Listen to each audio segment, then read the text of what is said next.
to the What the Falk Sunderland review show. My voice is a little bit shot from shouting at linesmen, but overall, I'm very happy. Sunderland may have parted ways with Tony Mowbray, but we have not parted ways with our recent good home form, as we made it 3 home wins from our last 4 by defeating a very much informed West Brom 2-1 at the Stadium of Light. We're buzzing to review it, and my voice is absolutely knackered, as I said. So I'll get to introducing the lads, and we'll get into listener questions, and we've got a brand new segment. Dave Lawrence, how are you, mate? You okay? I'm not bad at all, thank you. Tied little win. Buzzing with it. And like you say, home form on another level compared to last year. Let's just hope we address the away form sooner rather than later, and on we go. Part of everything, Dave. Come on. Ross, how are you, mate? You okay? Yeah, good. I think as I've covered it, all the home forms been all right, but I did think we were better in the attacking phases yesterday, and a few little tweaks that Doddsy made.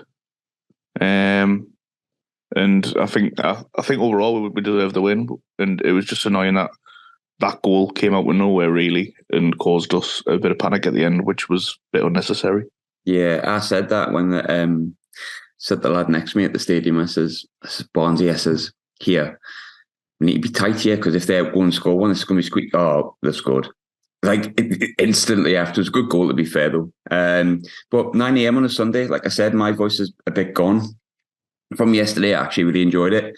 But Dave, you kind of touched on it a bit, but like, how are you feeling now? You've had the almost 24 hours to reflect on it. For me, it feels like a better win than probably I realised at the time. Yeah, very much. Thought probably a little bit tentative in the first half, little glimpses here and there. But second half came out rocking, which is I'll tell you what, bit of credit to Dodds and Proctor, because the last time I saw a Dodds and Proctor team, granted it wasn't as good as the squad that we got now, but we succumbed to the mighty Shrewsbury 2-1. So yeah, it was nice to see that they came out second half after maybe a little bit of ringing in their ears and put on a performance. I thought we were a much better team second half. Probably decided to, probably just about shaded it and probably deserved our win. I mean, we probably should have been 1-0 up first. Well, yeah, talking about match officials again, but for that balance, we whinge about them when it goes wrong. We're whinging about them when it goes right as well, because, my God, he didn't have a very good day, did he? We'll definitely get into that. So if you've come in for the not what the Falk having to go to referees or linesmen, then you've unfortunately tuned into the wrong show. That one has to be mentioned, but we will come to it. We'll get with the happy stuff first. Ross, obviously, we're all happy with the result. I think I slightly disagree with Dave. I thought we were the best side throughout. I thought West Brom looked dangerous in part. I expected them to be, but I thought we looked a much more dynamic attacking threat going forward. I thought we looked pretty solid in defence. I thought we always continuously seemed to put the pressure on them. There's a couple of hairy moments, but I think that's going to happen against West Brom. I think they're a good team, and I do think, the position isn't false. I do think they're around sort of the top 6 for me, best teams in the league, with a very good manager who, despite his chinos, is actually quite a good boss. But I'm going to change a little bit. I normally say which players stood out for you and which players did you think was the best, and sometimes we end up going through about 7 when we've won. So I just want you to pinpoint one player that you thought was really good. It didn't have to be man of the match, just one player that made an impact on you in that game, and why and who that player is. So I'll give that one to you, Ross, first. For me, Trey Hume, what he's outstanding. He's tackling. We know probably he's the best tackler in the league. You could just watch videos on loop of him just flying in, but I also thought he was a good attacking threat yesterday. I don't want this to become a slagging off a Mowbray podcast, because I like what he did, but the constant movement of him into the central midfield area was starting to become an issue, and it was starting to affect Hume, I believe. And yesterday he overlapped more in the first half than I think he has in the last 5 games, I think it's fair to say. But yeah, I thought he was sound, really good. And yeah, I think he probably doesn't get enough credit because of how consistent he has been this season. And then when we've had a bit of a defensive lapse, he's been obviously called out on it, but it's because he's leveled so high now that when he does do something wrong, it's glaringly obvious if that makes sense. But yeah, I thought he was really good, and him making them runs down the right gave Roberts space and then brought the best out on Paddy Roberts too. So overall, really good. It was good that the Doddsy changed the fullbacks around a bit as well. We used to like wingers changing, but not Sunderland, but I mean just in general. But the fullbacks changing over points was quite good yesterday. But I agree with you on Hume. I think sometimes I've seen some people say they feel Hume's dropped off a bit this year at points, and I don't think that. I think he's got much better than last year. He's took like a leadership role within the team for such a young kid, and I think he has made mistakes, but I think a lot of the mistakes which we've touched on the show of him just trying to get the ball out and play it out from the back rather than just getting rid of it sometimes. But I did notice yesterday, I didn't want to touch on it with Hume, there was a moment when he tried to shepherd the ball out like he sometimes does, and he actually lost it. And he won it back with a thunderous tackle, then sort of like ran round the guy literally on the line and started us on an attack. So I'm a big fan of Trey Hume. I don't think I need to hide that. And I think he's had a very good season. I don't quite see where some people think he's not been quite as good. I think he's been excellent most of the season, give or take one or two expected mistakes from a kid of that age. But Dave, same question to you. You can't choose the players that we've already mentioned. That's one caveat, because we're not going to talk about Trey Hume for 10 minutes, only 5. Which player stood out for you and why? Which player even? For me, I'd probably point out Pritchard. It's easy to do. It's we've said it all season, how he just has that extra little bit of quality, sees a little bit of something else that other people don't see. I mean, his pass to Neil for me was absolute mustard. I thought it was absolutely brilliant. And he's a wily old fox at the age of 30-year-old. I mean, yeah, he's absolutely ancient, isn't he? But he's been there, he's done it, he's got the T-shirt. In fact, he's probably got a fair few T-shirts, if I'm honest. And yeah, I just love him. I just love the extra bit of quality that he gives us, and the extra little bit that the streets won't forget type performance. I just love him, you know. Yeah, same. We'll get into Pritchard in depth, I think, because that definitely deserves a conversation. But yeah, Pritchard, 2 assists, both great assists as well. What more can you say? We can say a lot more things, and we will do later on in the show. My standout was Patrick Roberts. I thought that was much more like the Patrick Roberts that we have come used to. I don't think we've been harsh on him in this show, but I think we've naturally said, look, no goals, no assists. And look, I know he didn't get one yesterday, but he did. He did. Which we're going to come on to in the fact of Job's, I don't know what happened there. Job's disallowed goal. Look, we're one, so in a sense, you don't really want to talk about referees, but I think it's potentially, Ross, the worst decision I've ever seen in the flesh. Like everyone, I sit in the Southwest corner and everyone just went, no, that's on. It's miles on. Like Ashley was watching the game from home because she had things on, so she couldn't get back in time yesterday. So I texted her and I was like, surely that's on. And she's like, yeah, he's like 2-3 yards on. Then you watch it back and look, when the YouTubers start talking about it on Twitter, you know there's a problem. But Ross, your voice is croaked. The Job decision, talk to me about it. Just officiating in this country, isn't it? That's all it is, in the nicest way possible. It's shocking. And he's so, like, he's on a different coloured part of grass. Like, it couldn't be more easier for the linesman. But again, I think it's just a symptom of officiating in this country, unfortunately. And everyone says, well, you couldn't do the game without them, but we'll probably get better decisions if we just made them ourselves using common sense. Because if you're a linesman and your job is to watch the line and you can't see someone on a different part of grass, I just can't get it. Like, I've seen people saying, oh, his vision was blocked by the West Brom player. Well, yeah, because if he can't see him, that means he's not in front of him. Like, how? It's common sense. They piss me off, referees. I would say it loads, but they're just so, linesmen, referees, they're just so inconsistent. And some of the decisions yesterday, so like even ones that potentially went against us, like I think Ballard was probably a bit lucky too. not to see red. And then at the end when they had the most blatant corner ever, when we blocked, and the referee was like, goal kick. And I was like, oh, wow, that just sums them up.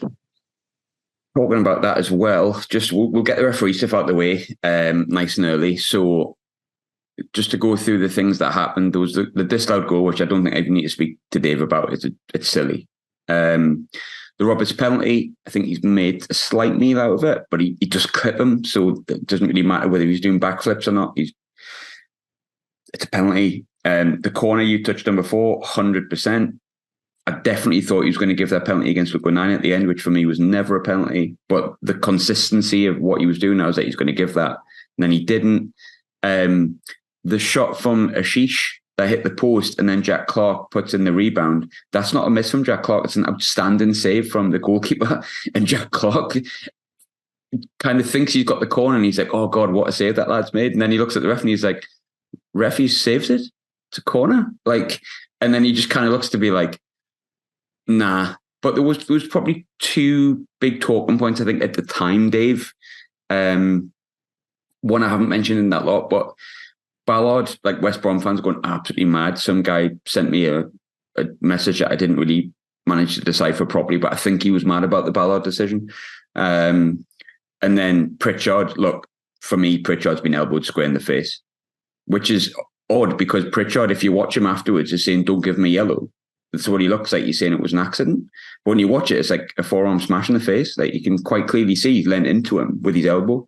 It's like a tenth of a Ben Thatcher, like, if that makes sense for people old enough to remember that. If you're not, research it. But Dave, did you think the Ballard and Pritchard incidents, either of them were reds? Because obviously Ballard's gone in the back of Josh Maja and he's knacking him, to be honest. Like, my personal opinion is that it's mistimed. I don't think it's as malicious as people are saying, but maybe that's my bias. I don't know. What I would say is I agree with Ross. I think he's very lucky in the modern day that Ballard didn't get sent off. But I think it was Furlong. Was incredibly lucky not to see red for Pritch as well. But Dave, what do you think? Do you think both correct decisions, both on yellows, or do you think both wrong decisions? Yeah, you can always. The one thing I will say is that the players who were on the pitch and their reactions normally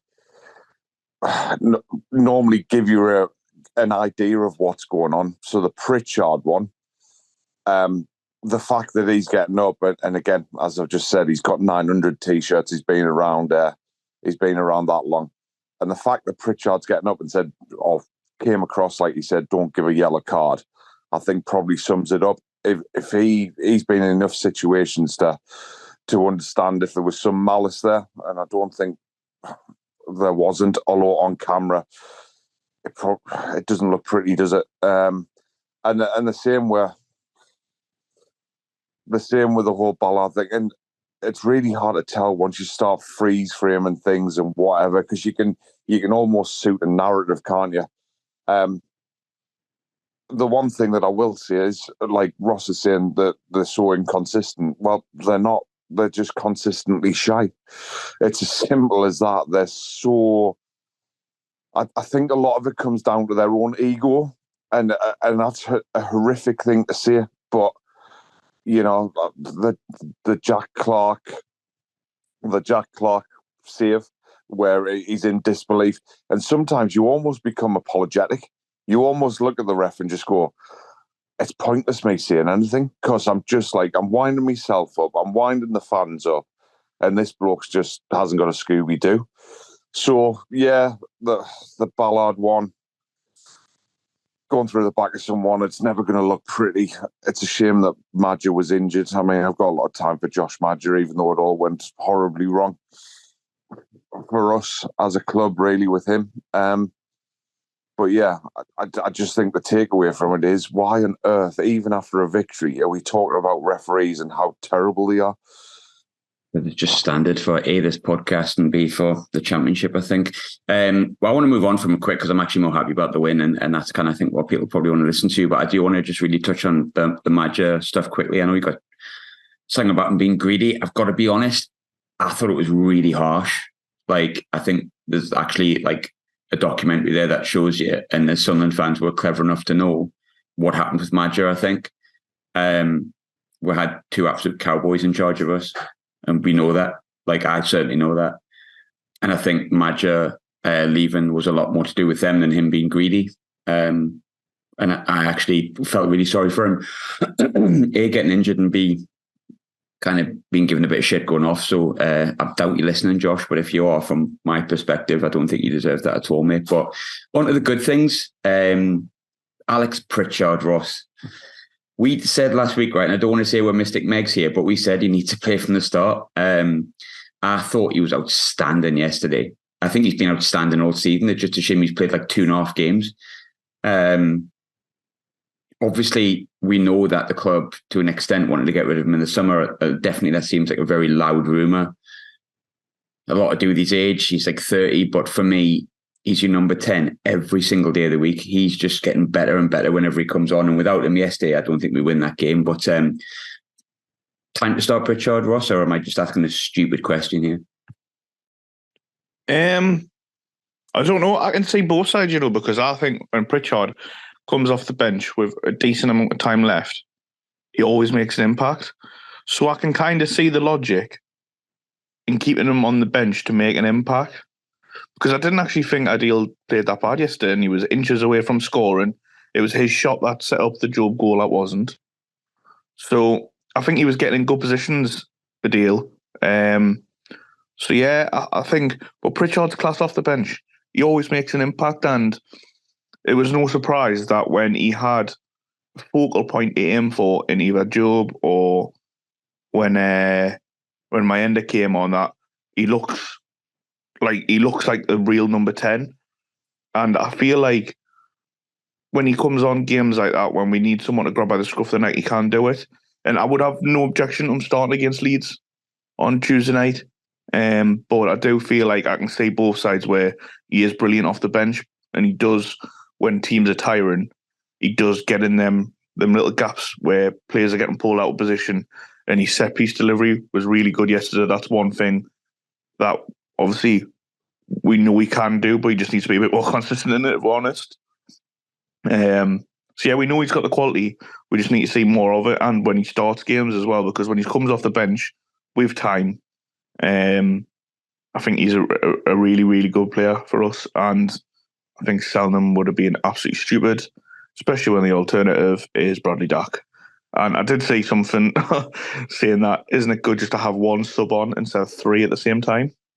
And that was becoming a factor when we were brave, just hoying everyone on. And it was good of Doddsy. We've got to give Doddsy credit, because, let's be honest, he took some pelters after the League One spell because we were shit. Rightly so, we were terrible. But yesterday, I thought tactically was really good, and he made changes and didn't just let the game drift. And we've got to give him credit for that, I think. Yeah, actually, my next question was, how much credit does Doddsy deserve? Look, he got loads of stick for years on end, which almost stuck with him for that 3-game run. We've even mentioned it in this. I think it was Shrewsbury, Cheltenham and Doncaster, really end of days stuff. Defoe comes back and all that kind of stuff, and it just went all the crap. And Doddsy was in charge with Proctor for those games, and it was awful. But I thought, you know what, I was really happy for him yesterday when he had his interview and stuff. As Frankie called it, the Tyne and Weir. What was it? No, not the Tyne and Weir. Sorry, he called him Tuchel, basically, which is quite funny. But I thought I was really pleased for him when he got at the interview at the end of the game. They said, "Can you enjoy that?" And he's like, "I'm gonna have a couple of pints." I feel like Doddsy is would be a good laugh. He seems like a good person around the place. And I know, in the past, people were speaking before the game to us, in the ground and saying, "Oh, Doddsy, man, oh God."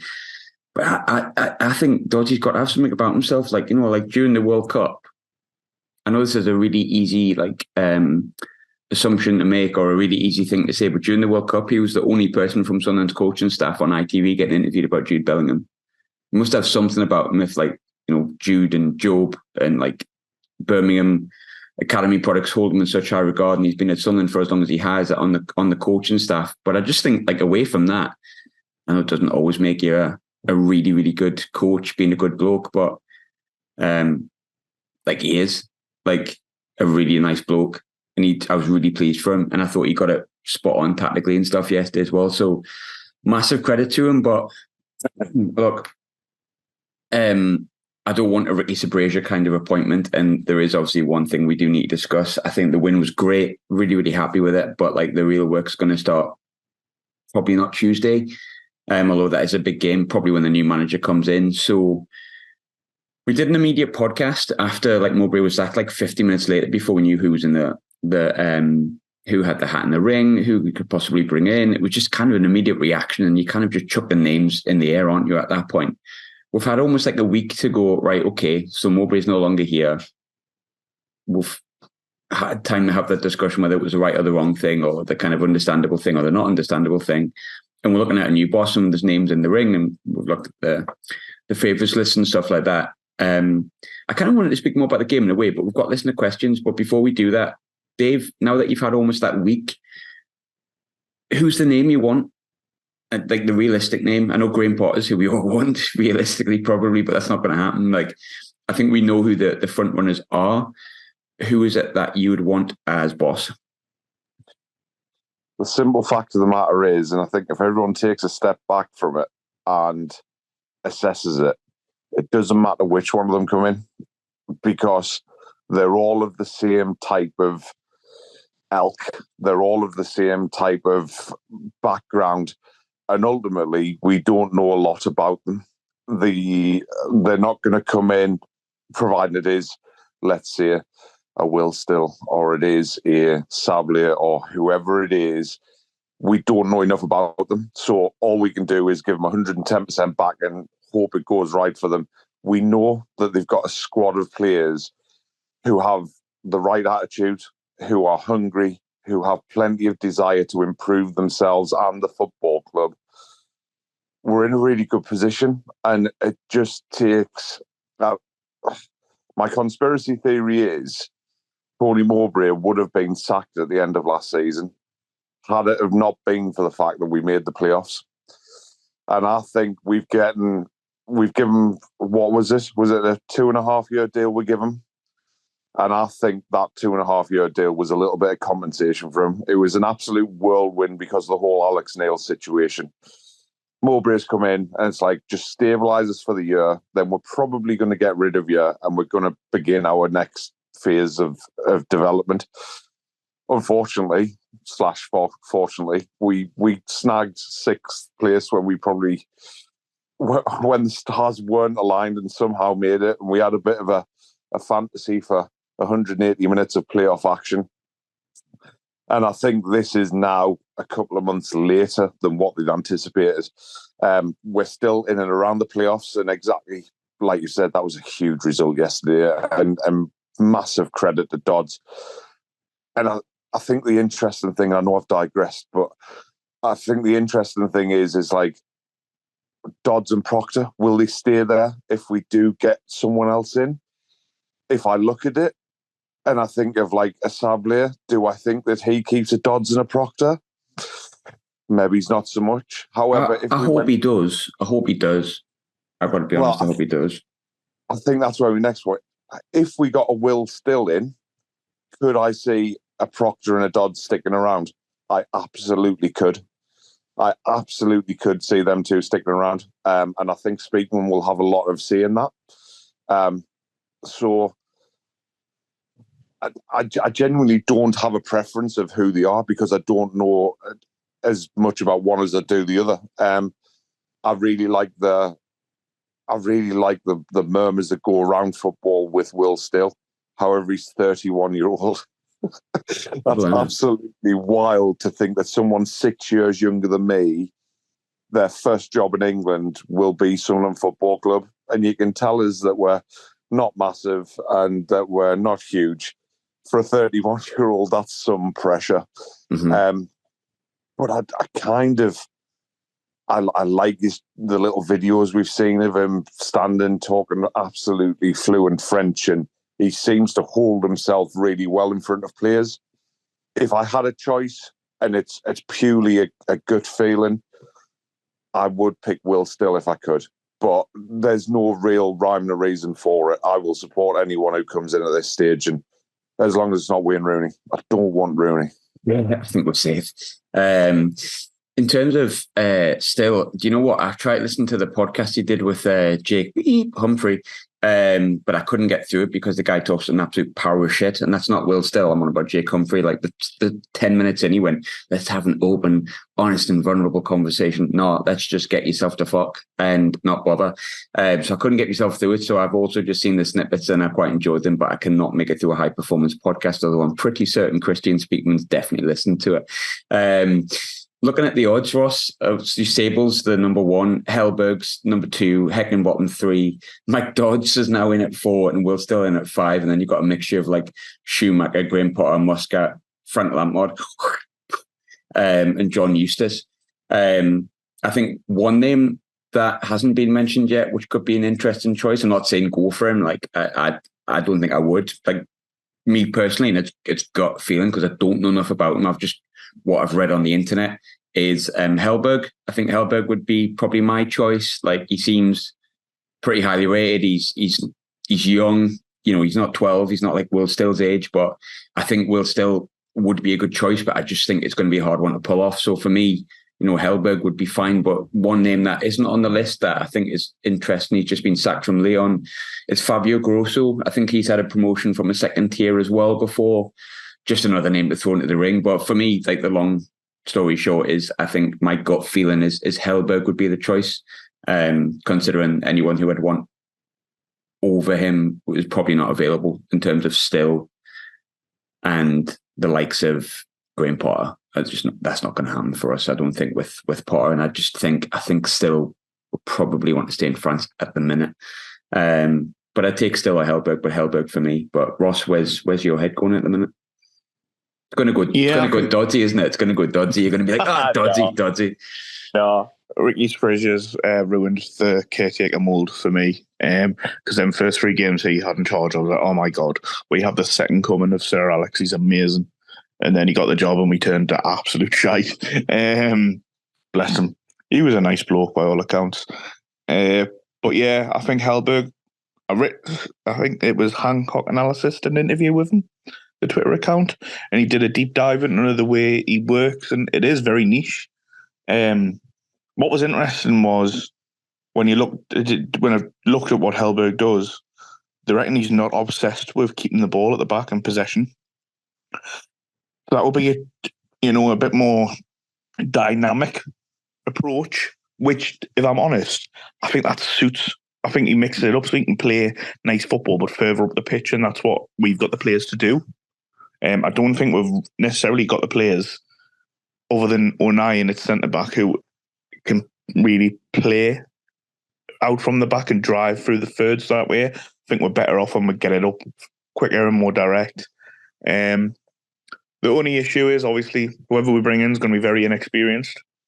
So I believe it will be part of the deal. Whoever comes in, you'll get your number 2. But I think no matter who comes in, Dodds and Proctor are staying. You look at Speakman's appointment, they were there with Johnson, they were there with Neil, they were there with Mowbray. I think it's just part of the structure now, and I think it's good for continuity. So one about the philosophy and the model, that's part of the model, the continuity and the progression comes through tweaks from the head coach. And everyone said that this model now remains the same and it can have tweaks with who the head coach is. And I think having them 2 in there shows that, because it really, the whole club works no matter who the coach is. The coach just makes the tactical changes on the pitch with who we have available. And I feel like that's what we need. We need a coach who can do that. And in-game management is going to be huge. So maybe that's why I think me and you as well, Graham, are going, and Dave, all going for like Still and Hellberg, because they've managed in games, whereas Sable, although I think he's massively rated as a assistant manager, hasn't actually, like, other than a little interim spell, hasn't managed a club for a long period of time. So I think that would be a greater risk. But yeah, it wouldn't. To be fair though, it wouldn't shock me if whoever got it isn't in the betting list. I know, like it sounds mad still, but the cards are so close to the chest. Other than the Hellberg thing that came out in the Swedish press, not our press, nothing's been said by anyone about any interviews. So it's going to be very interesting. And I think as well, the result yesterday takes the pressure off on rushing it, and we can make sure we get it right for next Saturday. Yeah, because it's not like 2 defeats at home on the bounce. At the very least, it's 1 defeat. Sorry, at the very most. Yeah, I think they're going to be interviewing a lot more people than we think. I'd be really surprised if John Eustace wasn't at least spoken to. I'm not saying I want him, but I think that is probably worth the conversation, because I think he did all right, and I think I'd like to see him with a bit more, maybe not at Sunderland, but I'd like to see Eustace with a bit more backing, shall we say, because Birmingham was firefighting a bit. I don't think I'd want him at Sunderland, and I think for me, between Hellberg and Still, but mainly Hellberg because he's just far better looking. No offense to Will Still whatsoever. He's a far better looking bloke, and I can get behind good looking Swedes because it's always worked. Seb, miss you. Listener questions. We haven't got too long left, so we'll keep them short and sweet, but we always like the listeners' questions. I know we've incorporated that this season, and we do like it. So one really obvious question, Dave, I'm going to say yes to this one. I think he is the best option. We've played our best football when this has been the case. But short answer, should Job be our striker? Question from Tony, Dave. Yes. Yeah, I think he should. And that's harsh on the other 4 lads that we've got. But there's just something. In fact, I'll tell you what the difference is. He's been brought up in an English scenario. He knows English football a little bit better than other people. So in that respect, at this current moment in time, yeah, I totally think he should be. Yeah, me too. I thought the reason he was so good yesterday was he just did the things that the other strikers haven't done. Won the ball high up, distributed it to the wingers, was strong in kind of marauding up the pitch, got in the right sort of positions, got in the box. He played like a striker should, and I think it gives us so much more when Job's there. I think there's an argument to say I think Job maybe is a striker. I mean, if Jude Bellingham's saying it, I'm not going to disagree with Jude because literally just about to say.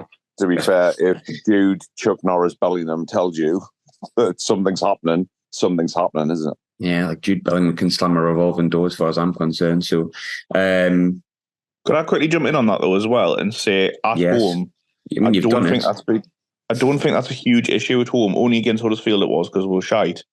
Really, let's be honest.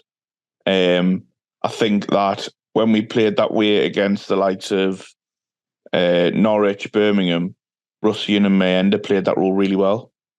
I think what we're looking for in a new manager and a new coach is someone who can mix it up and play maybe more than one up front. I do think Job could play up front with another forward. But yeah, to be fair, playing this one front role, you look at the stats, we played our best football, more points when he's been the number 9. Yeah, exactly. Like stats, we love stats here at Sunderland. So, next question for you, Ross.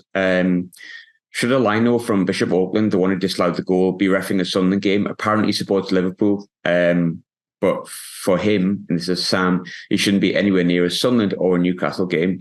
For the record, I think he should be involved in every Newcastle game and consistently flag them offside, even when they've scored. But that's by the by, specifically on January the 6th, if he can. But serious note, do you agree with Sam that he probably shouldn't have been refereeing it because he's so close to the... Maybe, but to be fair, we've had referees and the lines are from the bottom of the country this year and they're still shite, so I don't think it makes a difference where they're from. They've been consistently inconsistent all year. Yeah, it's true, mate. I think it's probably just coincidence, really. Dave, another quick one for you. Do you have an advent calendar that's from Sergeant Scooter Boy? I do. Leanne got me a Reese's cup thing, milk and white chocolate. Yeah. Oh, impressive. Decent. Mine's Maltesers. Ross, have you got one? Yeah, I've got a Heroes one.